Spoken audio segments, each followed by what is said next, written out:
Hello everybody! Welcome again to our last lecture. I can't believe we've reached the end of the course.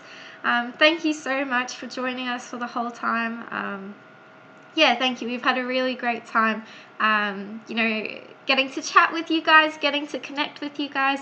Definitely before we get started this morning, please do drop a hello in the comments there. Give us your name, where you're from, what you've got planned for today, all of those things. We love hearing about what you're doing and what you're up to. You can see I've got my trusty prop here today, I guess. This is my little shark that likes to, kind of see what I'm doing. Cool. So we are going to be talking about Sodwana's Big Five, all right, and the kind of some of our seasonal visitors that we get in Sodwana. Just wanted to say hello. Thanks again for joining us. And we'll just kind of get stuck into it, hey? Alrighty, so we are going to be talking about all of the various seasonal and, the visitors that we get.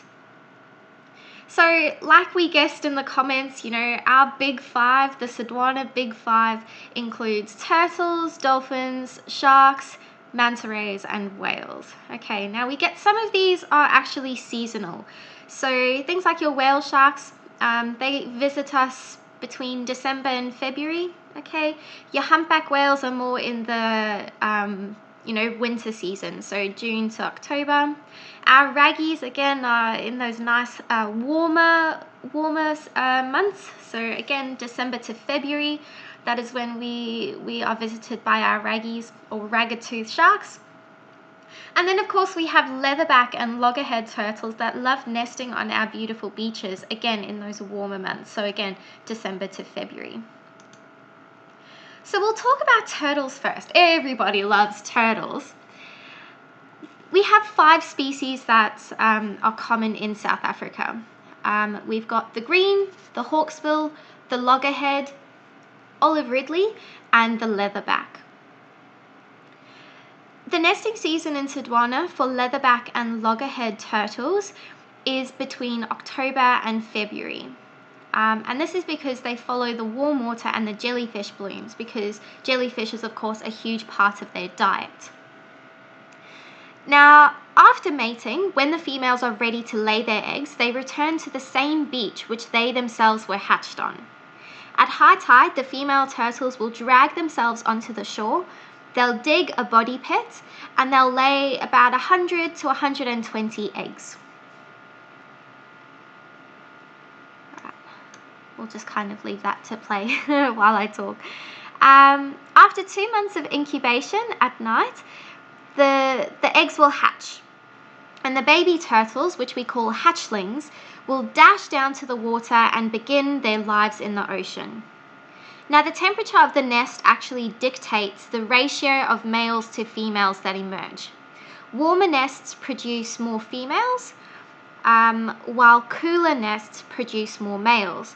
And so climate change will obviously have quite a major impact on turtle populations, as the warmer the climate, the warmer the sand, the warmer the nests, and so the higher the ratio of females. Now, it's estimated that about 1 in 1,000 baby turtles will actually reach, maturity. So they'll survive long enough to actually reach maturity. So that's not a whole lot in terms of, the numbers that are surviving. But they've been doing this for a while, so they seem to be doing okay. So we're going to have a look at turtle identification. Now, I know some people kind of struggle a little bit with identifying the different species of turtles. We're only going to look at the 4 that are, more common. So we're going to have a look at our hawksbill, our green turtles, our loggerheads, and our leatherbacks. Okay, we don't get the olive ridleys too much, so we're not going to focus on them today. So first off, we have our green turtles.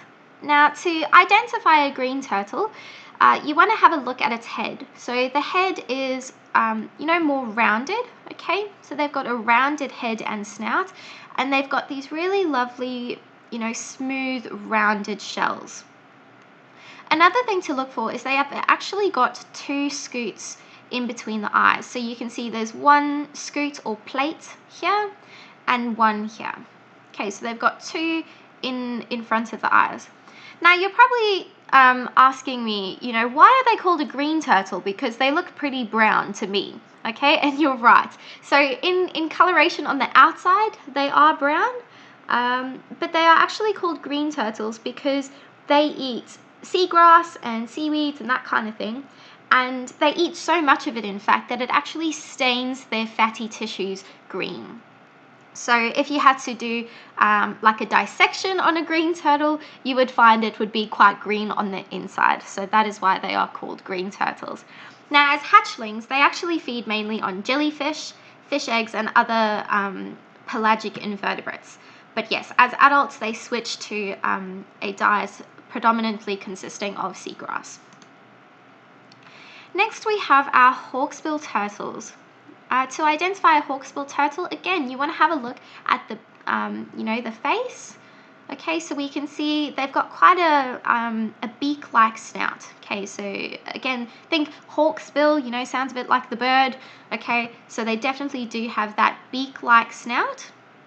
And then they've got quite a jagged shell, and their shells are often very beautiful coloration and that kind of thing. But yes, they've got quite a jagged, raggedy-looking shell. They've also got two pairs of scutes in between the eyes. So you can see there's one pair there and another pair there. So 4 in total in between the eyes.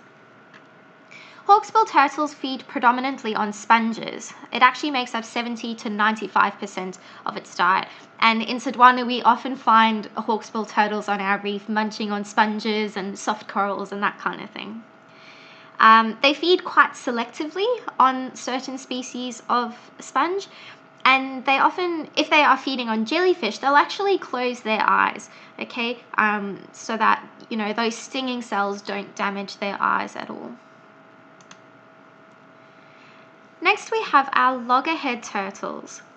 The loggerhead turtles, they've got quite a large head, all right? So you can see the head is quite, solid looking. That neck as well is also quite solid and, robust looking. In terms of the scutes in between the eyes, we can't see it too well in these pictures here, but they've actually got 4 or more what we call prefrontal scutes. So those scutes in between the eyes, there's generally more than 2 or 3. Okay. Now, our loggerhead turtles use their strong, powerful jaws to crush hard-shelled, bottom-dwelling organisms. So they feed on things like clams, crabs, mussels, urchins, and then, they also feed on some soft-bodied things like jellyfish or seaweed. But yeah, they prefer those kind of, hard-shelled things to eat. Lastly, we have our leatherback turtles. So your leatherback turtles are quite easy to identify compared to all the other turtles because they've got these really large teardrop-shaped bodies. Okay, so you can see it kind of ends in a point towards the back. And perhaps the most easiest way to identify them is they actually don't have scales on their body. Okay, so they've actually got more of a thick, leathery skin that is embedded with tiny little osteoderms instead of scutes. So they don't have, the shell that the other sea turtles have. They have more of a leathery kind of skin that covers the carapace. They've also got these 7 distinct ridges running down the length of their shells. So while other sea turtles almost always return to their hatching beach, leatherbacks can actually choose another beach within the general region. They choose beaches with soft sand because they're softer shells and plastrons. So the plastron is the like the shell on the belly side. Okay, so their softer shells and plastrons are easily damaged by hard rocks. And the nesting beaches also have shallower approach angles from the sea. Now, this can be a vulnerability for the turtles because these beaches often erode quite easily, but again, they seem to be doing okay. They do nest at nighttime, okay, when the risk of predation and heat stress is at its lowest.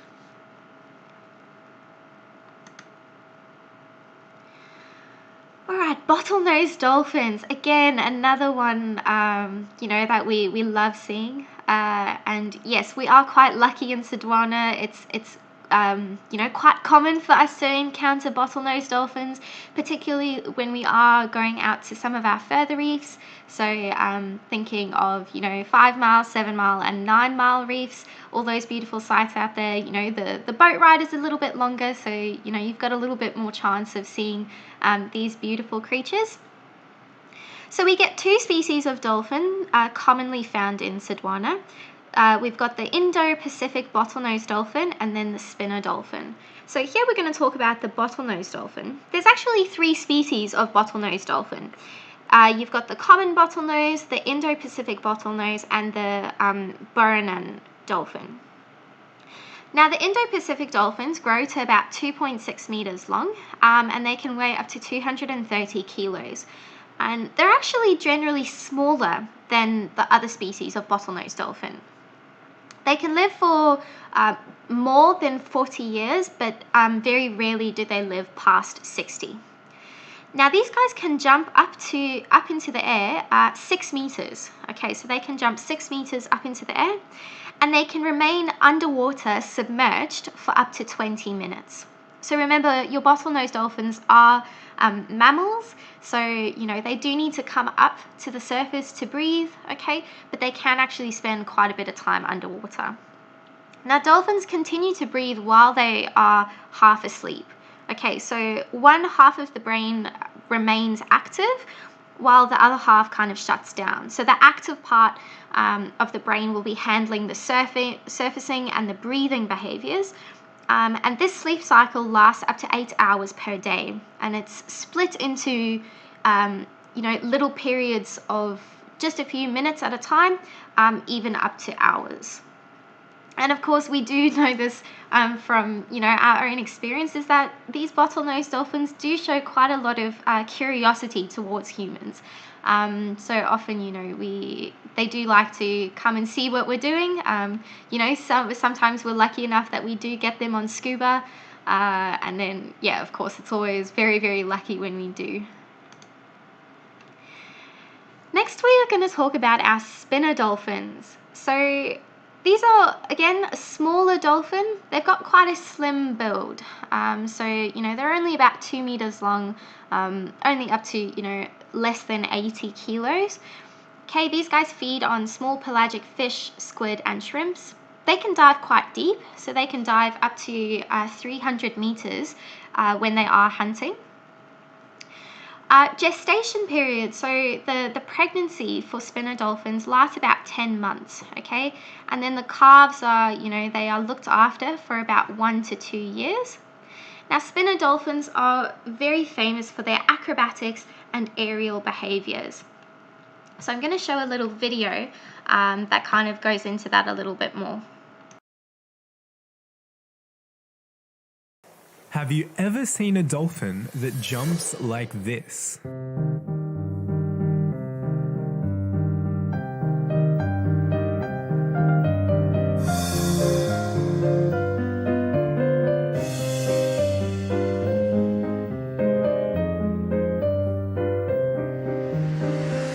The spinner dolphin is a true athlete of the seas.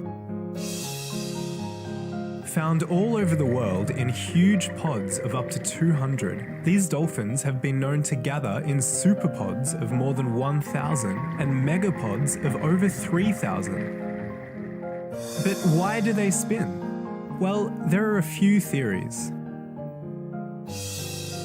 Some think that the sound of the slap as the dolphin belly flops back into the water lets the rest of their pod and even distant dolphins know where they are. Others speculate that the splash helps a dolphin accent an emotion, kinda like we do with an exclamation point, communicating things like happiness, anger, or fear. And some observers feel that they spin above the surface to rid themselves of parasites.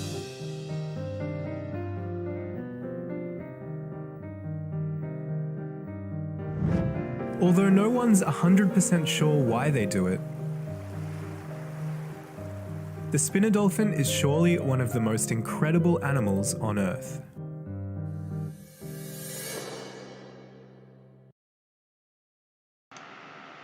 Wasn't that wonderful? Okay, so moving on to our next group, which are our sharks.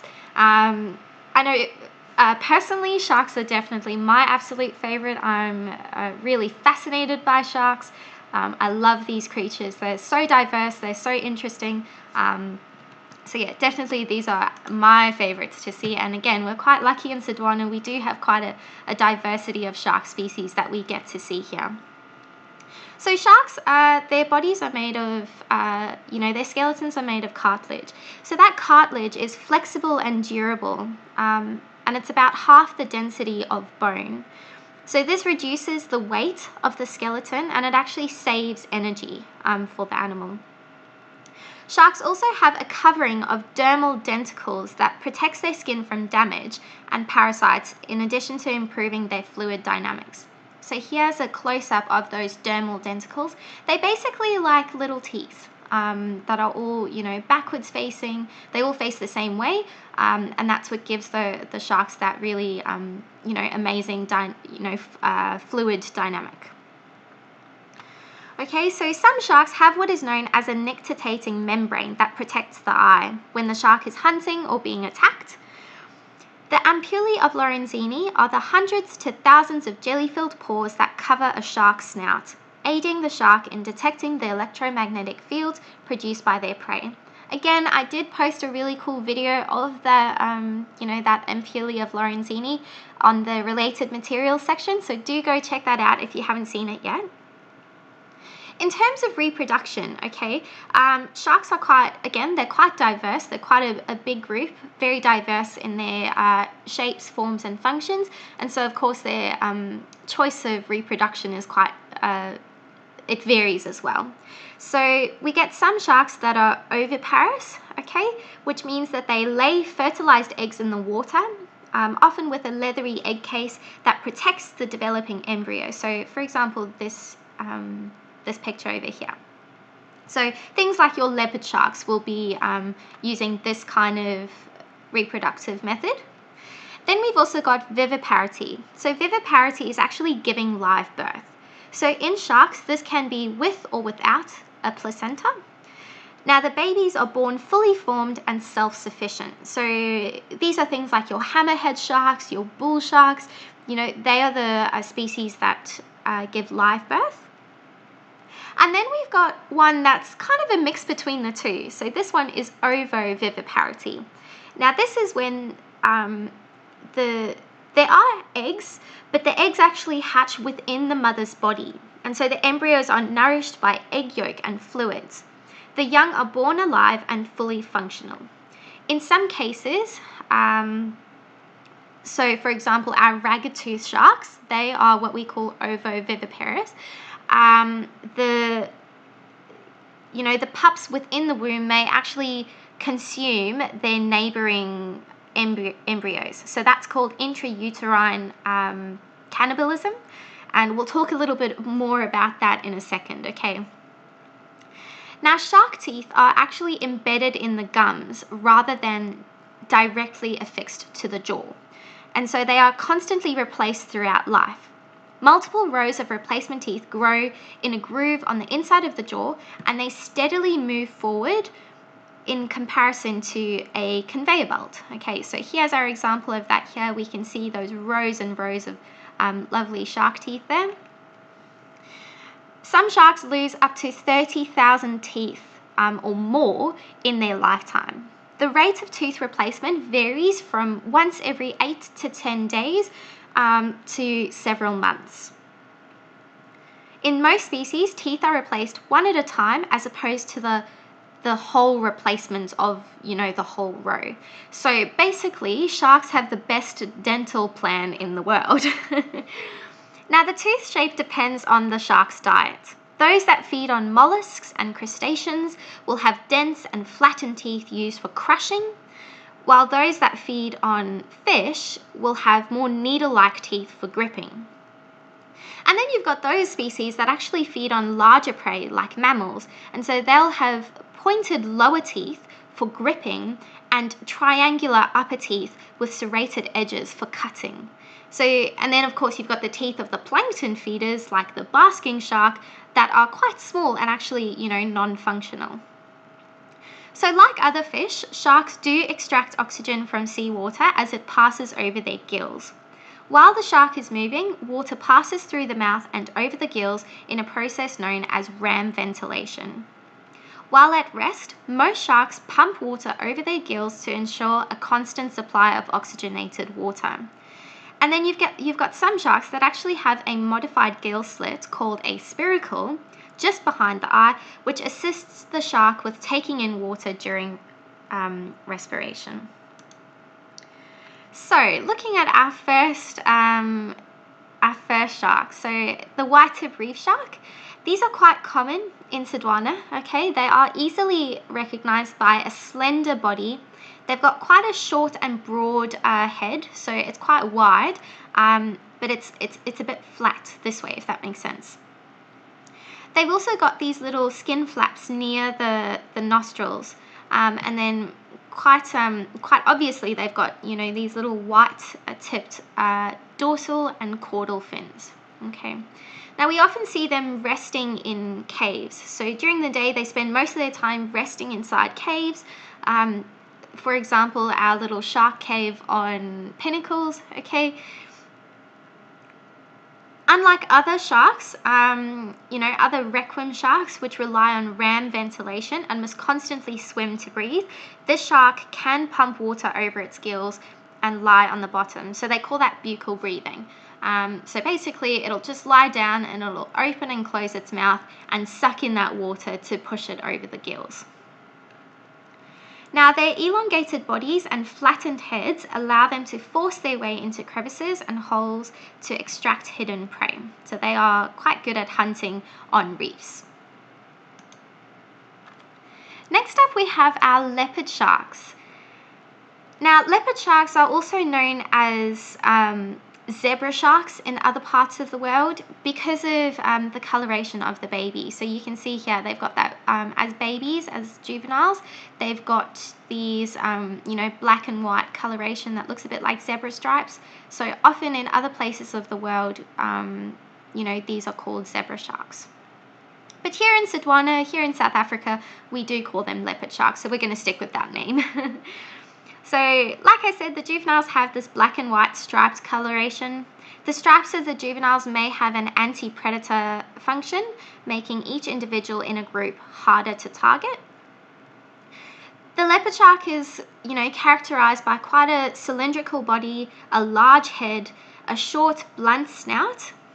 They've got this beautiful paddle-like tail. And then they've got these 5 distinct ridges that run the length of the body, and then of course all these beautiful dark spots over the body and the fins. They've also got spiracles on the sides of the head for breathing, which you can see probably best in this example over here. So you can see it looks a bit like a little hole just next to the eye. That is of course the spiracle. Now during the day, leopard sharks are quite sluggish, and they are usually found resting on the sea bottom, sometimes using their pectoral fins to prop up the front part of their bodies and face themselves into the current with their mouths open to kind of help with that respiration. Reef channels are favoured resting spots because the tightened space allows for faster, more oxygenated water. Leopard sharks feed primarily on hard-shelled organisms, so they've got strong jaws with small, strong teeth for crushing, which we can see quite well in this example here. The slender, flexible body of this shark allows it to wriggle into narrow holes and crevices in search for food, while its small mouth and thickly muscled buccal cavity allow it to create a powerful suction force with which to extract their prey. So the leopard shark is oviparous, with females laying these large egg capsules, like in this example here. The egg case is dark brown to purple in color, and it's got these hair-like fibers along the sides that help secure it to the substrate. These adhesive fibers emerge first from the female's vent. The female then circles vertical structures such as reef outcroppings and that kind of thing to entangle these fibers. And so it anchors the egg, and that's actually how the egg comes out of her body. Females have been documented laying up to 46 eggs over a 112-day period. Now, a few years ago, it was actually found that these sharks are able to reproduce via an asexual reproduction method called parthenogenesis. Now, the female shark in this case gave birth to 3 viable pups without the help of a male mate for fertilization. And genetic analysis confirmed that the babies were in fact genetically identical to the mum. So while this is not an ideal way of reproducing, considering the lack of genetic variation and the problems that can cause for survival of a population, it is interesting to note that it is in fact possible. So yeah, I like to think of the leopard sharks as, the ultimate feminist, we don't need no man. But yeah, they're a bit cool. Okay, moving on to our hammerhead sharks. Again, another, really charismatic species that we are lucky enough to come across in Sodwana.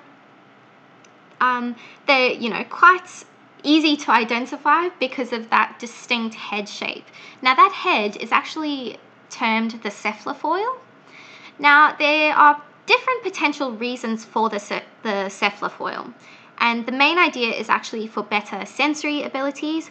Because, they are sharks, they've got those ampullae of Lorenzini, those little pores that help them pick up those electromagnetic cues. By actually distributing those ampullae of Lorenzini over a greater surface, they can sweep for prey more effectively. So you can kind of think of it as a really big, metal detector that they've got. Now, another idea is actually to enhance their vision. And so you can see the eyes are situated, on the very ends of each side of the head. And we believe that actually allows them to see both above and below them at all times. So it actually, really enhances their field of view. They actually use their cephalofoil during hunting as well to pin their prey down. So instead of, they've actually got quite small mouths compared to other shark species. And so they actually use the hammerhead or the cephalofoil. They hunt on mostly stingrays, like that's their favorite thing to eat. And so they'll actually, when they find a stingray buried in the sand, they'll actually use the cephalofoil to pin the stingray down against the sand. They'll wait for the stingray to kind of get weak, to stop struggling so much, and that's actually when they'll go ahead and eat it. So they're quite clever. Now, this shark is well known for its ability to make very sudden and sharp turns. Not only does the hammerhead act as an organ of balance, but its body seems to be specifically designed to twist and bend. Cool. So, looking at the different species. So there are 9 species of hammerhead worldwide, and we have 3 that occur in South Africa. The great hammerhead is the biggest. It reaches about 5.5 meters. Okay. The head is quite rectangular in shape.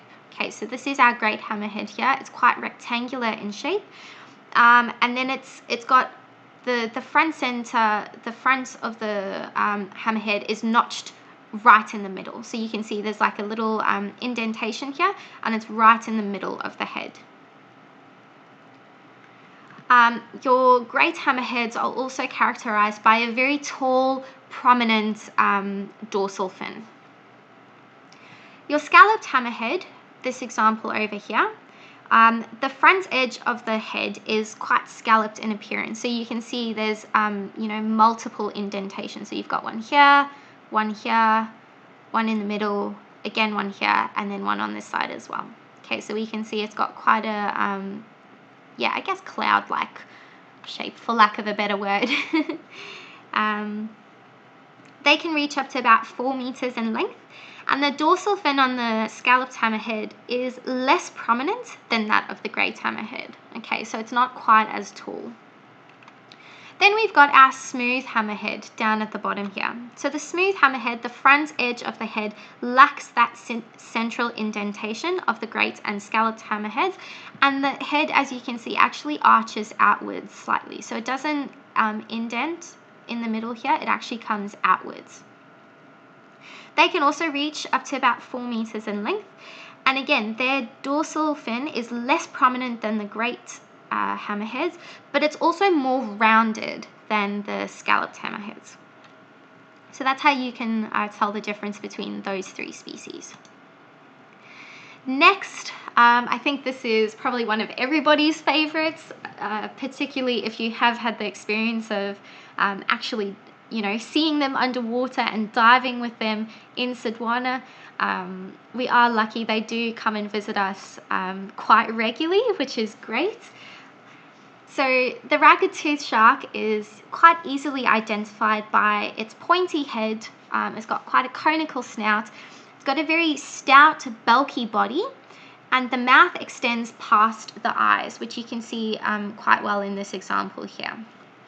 So you can see the end of the mouth reaches quite far past where the little eye is. They can reach up to about 3 meters in length, and they can weigh, up to about 160 kilos. So, like I said earlier, female sand tigers have, they've got a really interesting reproduction method. Okay, so they actually have 2 wombs. So they've got 2 uteruses, and during the early embryonic development, they may have as many as 50 embryos that obtain nutrients from their yolk sacs and possibly consume uterine fluids as well. Now, when one of those embryos reaches about 10 centimeters in length, it eats all the smaller embryos so that only one large embryo remains in each uterine horn or pocket. And this process is called intrauterine cannibalism. After a lengthy labor, the female gives birth to a 1 meter long, fully independent offspring. The gestation period of these guys is approximately 8 to 12 months, and these sharks give birth only every 2nd or 3rd year, so they don't give birth too often. Now I've got a great video on the next slide that I'm going to play for you. The ragged-toothed shark holds its secrets close. This is an after-dark mating rendezvous. Scars are the only evidence. This female bears teeth marks from males holding on. But mating makes her hungry. Her needle-like teeth don't slice, they impale.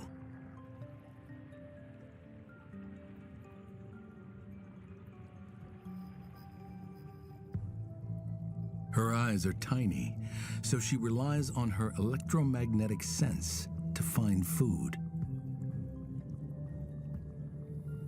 Black spots on her face are sacs of jelly that pick up vibrations given off by other fish. If you have a heartbeat, there's no hiding.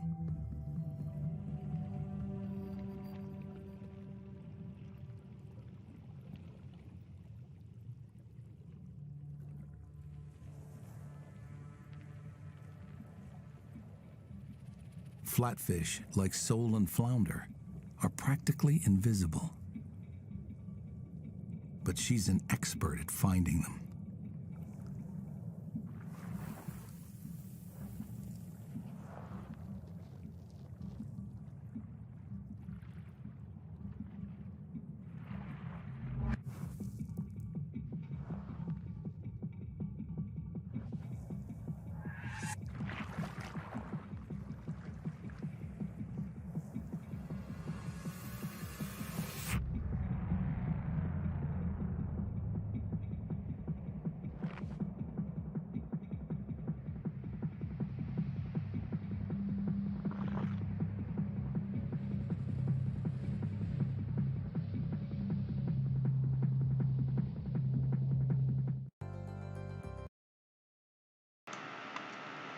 How amazing to see that, hey? So the raggies that we get in Sodwana, they are kind of one of our visiting species. And that's because they actually have an annual migration that covers more than 1,000 kilometers. So the mating occurs in the spring along the east coast of South Africa. The gestation occurs in summer in Sodwana Bay. So when they are visiting us, they are pregnant. Okay, so they've already done the mating process and they come up to our lovely warm waters where it's nice and safe for them.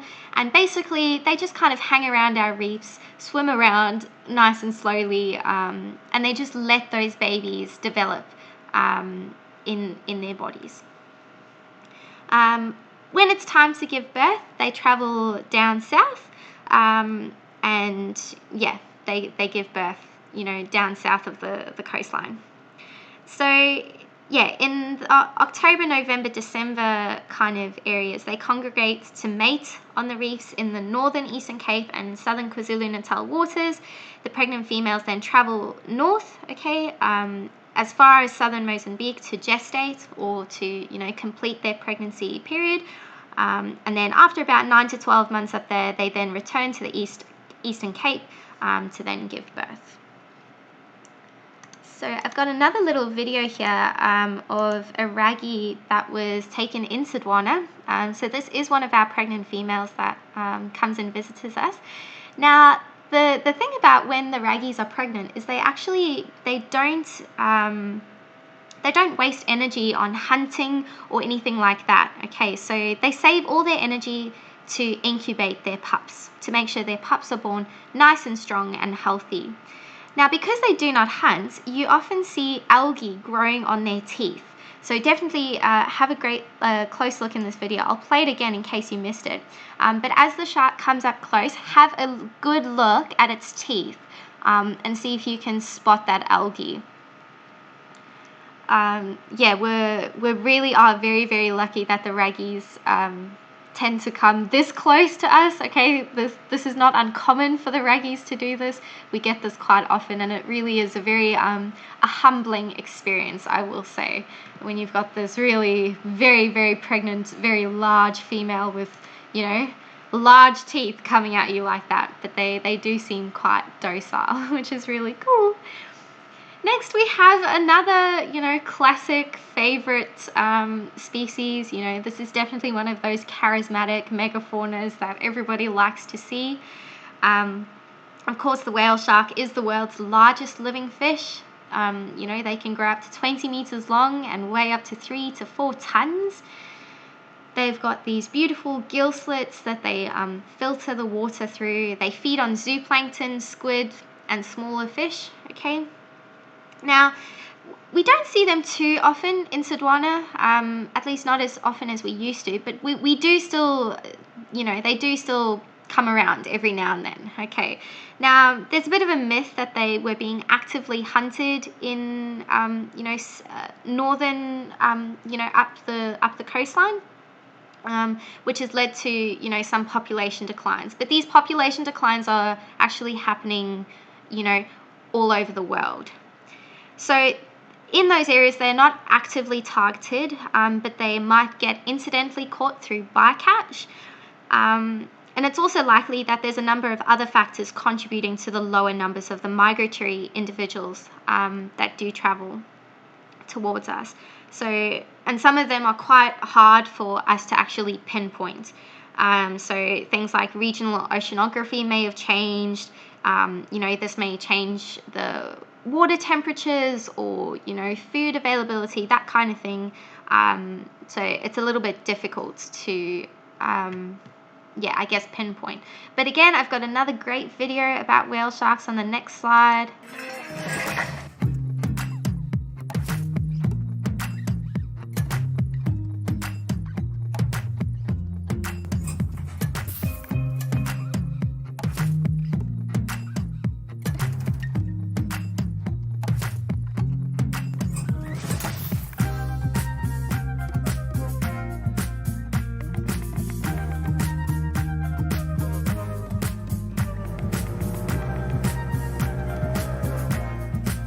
The fishermen and the tourism operators here, they were only seeing whale sharks for a few months a year over the summer. When we started tagging the sharks though, with small acoustic tags, and we've got a network of receivers out here in the bay, we started finding that actually the whale sharks don't leave. They just move slightly further offshore and slightly deeper, and they don't come to the surface quite as often.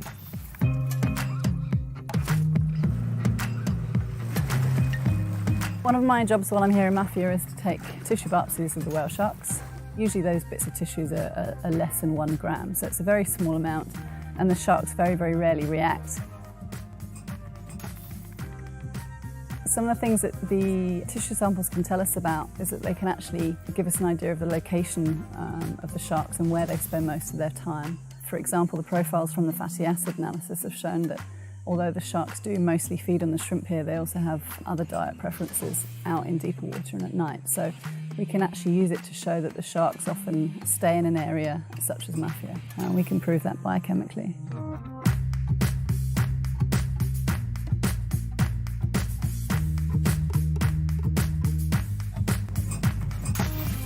Even though whale sharks are quite a popular species with divers and scientists, there's still a lot we don't know about them.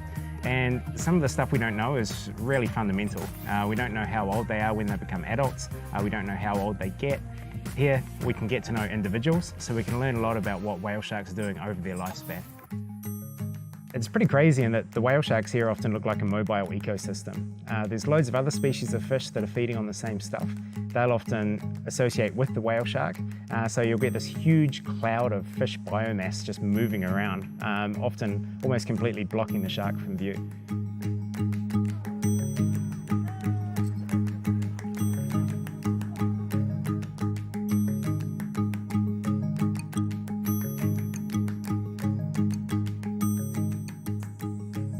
I'm very proud to see the largest fish in the world. It's very important for the whale shark because it's a sign for the fish. We spot the mackerels and sometimes the tuna fish.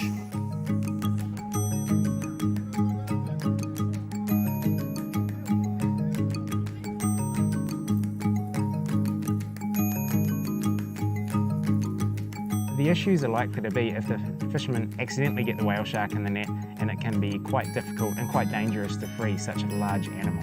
So one of the things we're working at here is just helping the fishers to be able to safely release them, and as much as possible trying to avoid catching them in the first place. As a conservation biologist, one of the things that particularly motivates my research is that whale sharks are now a globally endangered species as of 2016. We think their populations have halved over the last few decades, and that's purely due to human influence. So we've got to make sure that places like this remain a sanctuary for the whale sharks because they spend so much time here. We've really got to try and minimise the human threats and just help them recover as a species.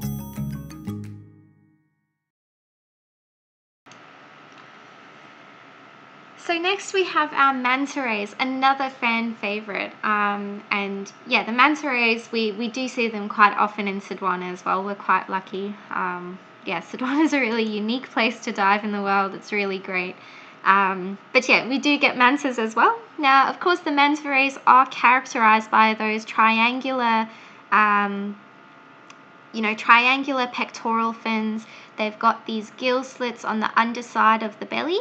Okay, and then they've got these kind of horn-shaped, what we call cephalic fins, and these, really large frontwards-facing mouths.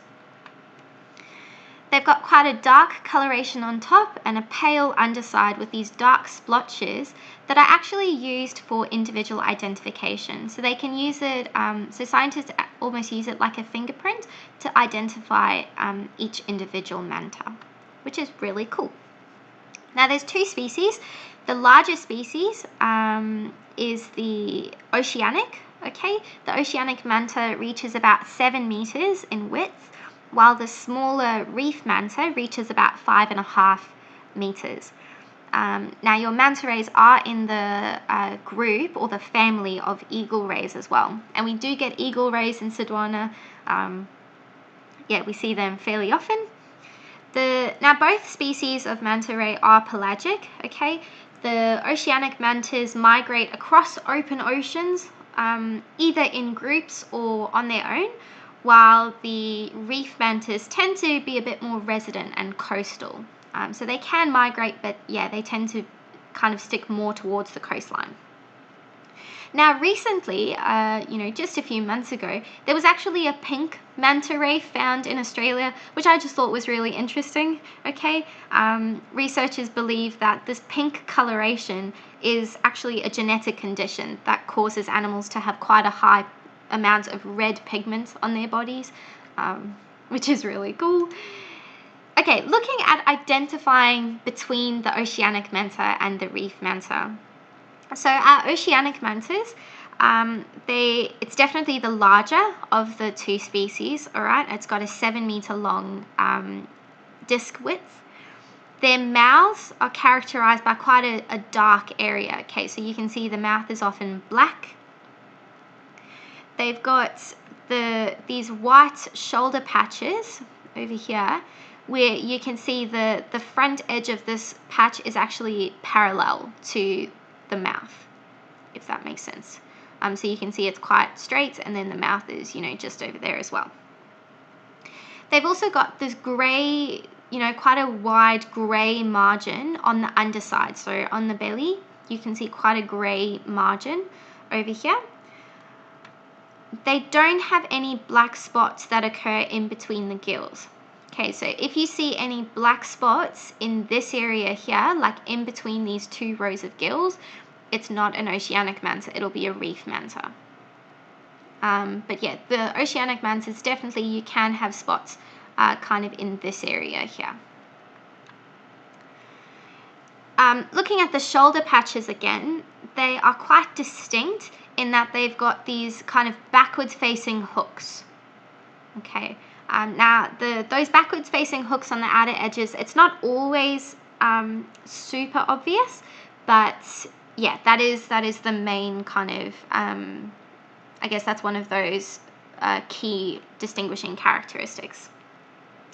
The oceanic mantas also have this remnant spine at the base of the tail. So it doesn't, it's more of just like this little calcified growth that sits on the tail. It doesn't really have any function anymore, but yeah, you can see kind of like a little lump on their tail, where the reef mantas don't have that. So looking at the reef mantas and the other characteristics, they've got a white mouth region, okay, either grey or white.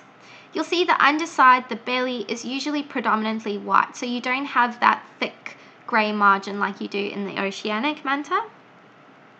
And then you do have this unique pattern of spots on each individual that can extend, up towards the pectoral fins. They can be found in between the gills. It's kind of, this whole area is pretty fair game.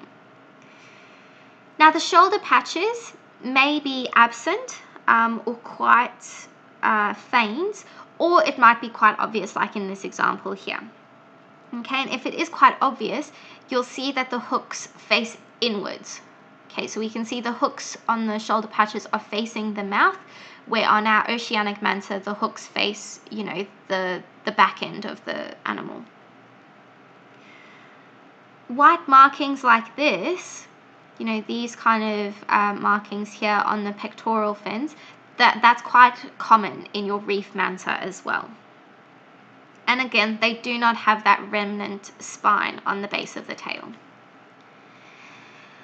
Then we have our humpback whales. Okay, so again, the humpback whales are one of our, visiting species. All right, they spend the winter months with us, and they are beautiful to see, absolutely stunning. I personally have been lucky enough to experience whales in quite a close, encounter, and it really is. It truly is very, very special. So definitely, if you are looking for, that kind of interaction, Sodwana is a great place to come and visit during the winter diving months. So humpback whales are baleen whales. Okay, so that means that they are filter feeding whales. They gulp the water, and the food within the water is trapped on these comb-like baleen plates. So compare that with your toothed whales like sperm whales and orcas. They've got, conical shaped teeth for feeding on fish and squid and that kind of thing, where your humpback whales and other baleen whales feed more on plankton.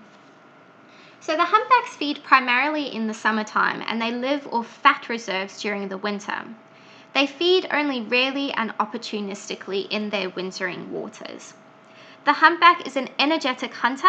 It takes krill and small schooling fish. They hunt by direct attack or by stunning the prey by hitting the water with their pectoral fins or their flukes. Bubble netting, which I've got an example of over here, is when a group of whales swims in a circle, in a shrinking circle, blowing bubbles below a school of prey. The shrinking ring of bubbles encircles the school and confines it in an even smaller cylinder. While some whales blow the bubbles, some dive deeper to drive the fish towards the surface, and others herd the prey into the net by vocalizing. The whales then suddenly swim upwards through the net, mouths open, swallowing thousands of fish or plankton, whatever it is that they're going for, in one gulp. The water is then squeezed out through the baleen plates in the mouth to filter out that prey. Now, possibly one of the best known aspects of humpback whales is their acrobatic aerial display, the most spectacular of which is breaching, when the body of the whale may completely leave the water, returning with an enormous splash. So this example here, this behavior here is breaching. Okay, this one here is bubble netting. And then on the next one, I've got an example of lobtailing. Okay, now lobtailing is when the whale slaps the surface of the ocean with its tail between 1 or 4 times. Now they can do this to either create that bubble net as well. Okay, that can help them catch their prey. But it also appears that the splashing about, the same with the breaching and that kind of thing, it's actually about communicating. So it's about messaging, sending messages to other whales in the area. The big splashes are, of course, for more long distance calls. Okay, so the body slapping sound of breaching is used to signal to distant groups. In contrast, the repetitive tail and pectoral fin slapping appears to be for more close range communication. And yeah, like I said, in Sodwana during the winter months, it is not uncommon for us to see these guys. They spend quite a lot of time quite close to the shoreline, so we can actually see, the lobtailing, the breaching, all of that from that boat. And what's even more special is often when they do visit us, they've got their calves, they've got their babies, and so they're often teaching their babies this, all these communication, all these whale behaviors, and so it's quite beautiful to see.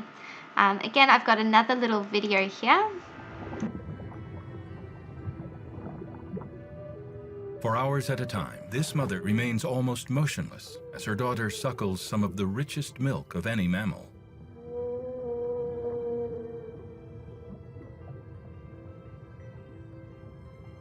In fact, she will drink about 150 gallons of high-fat milk every day, packing on the pounds.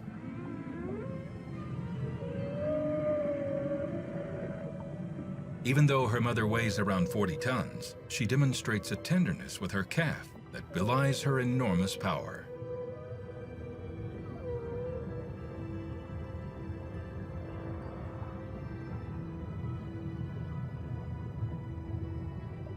She must also teach her daughter some of the basics of how to be a humpback whale, an air-breathing, water-dwelling mammal.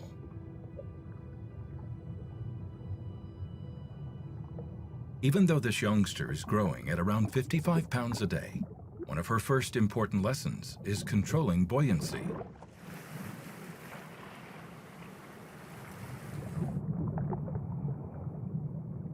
Mother whale makes sitting still look easy, but her 1-ton baby can't seem to get the hang of it. It's a bit like a human learning how to snorkel for the first time.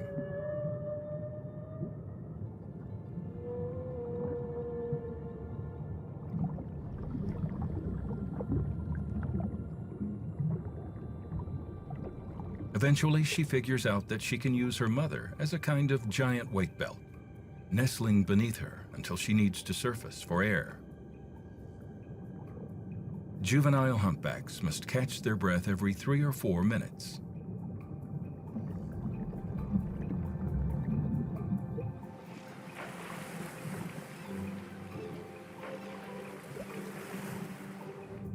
For now, being a baby humpback whale in the deep blue waters of Socorro seems idyllic.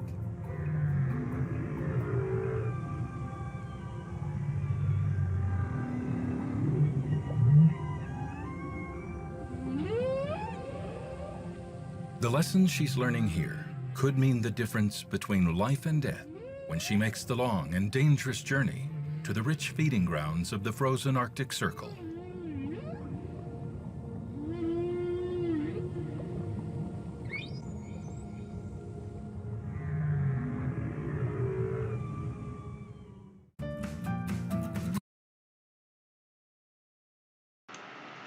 Alright, so we're going to do some, practicing our identification, okay? So here we've got some dolphins, quite obvious that they are dolphins.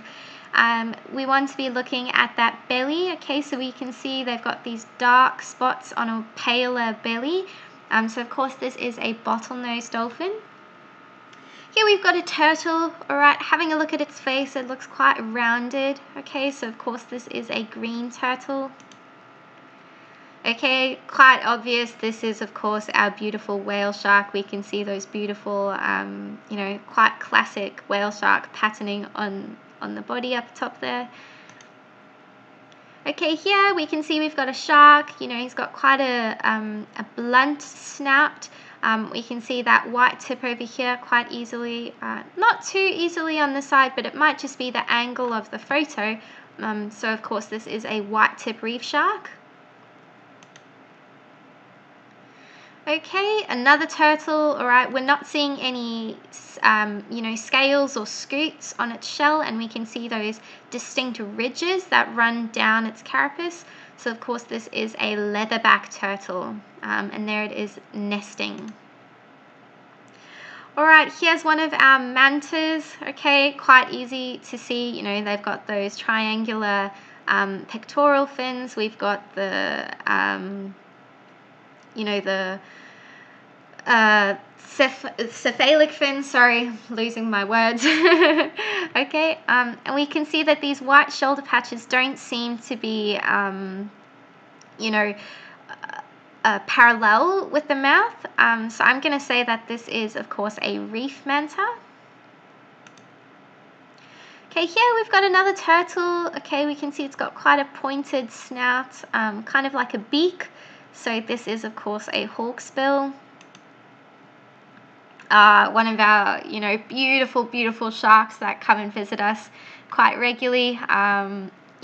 We can see that pointed face. We can see the mouth that comes past where the eye is. So, of course, this is our ragged tooth shark. Okay, very, very easy. Okay, these are, of course, our beautiful humpback whales with the calves. So cute. Okay, another one, quite, that distinct head shape. Definitely this is a hammerhead shark. Alright, another turtle. Okay, having a look at its face, we can see it's looking a bit more chunky, a bit more solid, a bit more strong, robust, all of those good things. So of course this is a loggerhead turtle. Okay, another one of our shark species. We can see those distinct ridges that run down the body, that beautiful paddle-shaped tail. We can see the spiracles, the little mouth for crushing, and of course all those amazing spots that form a unique, almost fingerprint kind of pattern.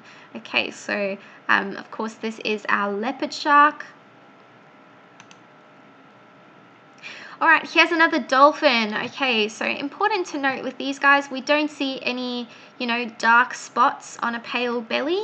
And there's also a little bit of a whiter region by the eyes. Okay, so that's another one of the distinguishing features. So of course this is a spinner dolphin. Alrighty, and that's it. Okay, so yeah, just wanted to remind you guys before we get into any questions that you might have about what we talked about today. The quizzes will be available until Sunday midday. So if you did want to do, go through all the quizzes and earn your certificate of completion, okay, you have until Sunday. So, you've still got a little bit of time. I guess before we kind of wrap up with some questions, I just wanted to say thank you to everybody. It's been really great to have this time to share about the beautiful place that we call, home in Sodwana, okay? Very, very grateful for all of you. I know it's been really cool to see how far-reaching as well this course has gone. So we've had people from all over the world, Poland, New Zealand, various other places in Europe, and then of course everyone here in South Africa as well. So thanks for giving us your time. We appreciate that. And I do hope that you guys enjoyed the course. I hope you did get something out of it. Again, if you did want to continue your identification skills, do subscribe to the YouTube channel, okay? We do post videos there. You can always go and watch those videos, maybe do like a virtual dive, get that feeling of being back in the water as best we can in the circumstances. Practice your identification skills so that by the time we do, get into the water again, you've got those skills down pat. We're also running a competition on our Facebook page, okay? So if you've had you've had enough of the fish identification and that kind of thing, maybe you want to try challenge yourself and identify some of your dive buddies. You can head to the Coral Divers Facebook page to check the all about that competition that we're running. Otherwise I'll stick around and wait for some questions to come through. Again, thanks for being so engaged on the Facebook group. We love discussing and sharing cool videos and pictures. I'm loving all the videos. I'm loving all the all those special moments that you've had underwater that you're sharing with us. Really, really enjoying that. Thanks everyone. Seeing lots of thank yous. We love you. Thank you so much for joining us.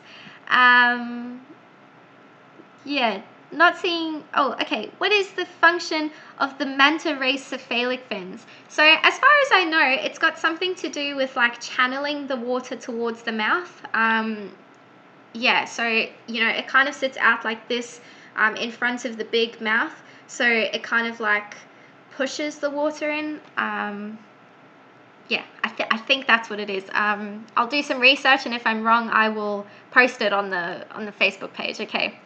Again, don't forget to have a look in our related materials sections. Okay, I'll be posting a few cool videos and articles and some other stuff about the big five that we've spoken about today. So Sodwana's big five and seasonal Sodwana.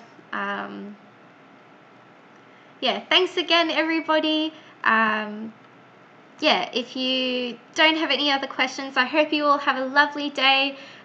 We can't wait to dive with you, so just watch this space. I guess we'll we take each day as it comes in situations like this, and we're just gonna do our best to kind of keep our spirits high. And I'm sure we're all waiting impatiently for the day that we can get back in the water. So I look forward to that. I'm sure you guys do too. And stay safe, look after yourselves, wash your hands, all those good things. Have a great day. Bye.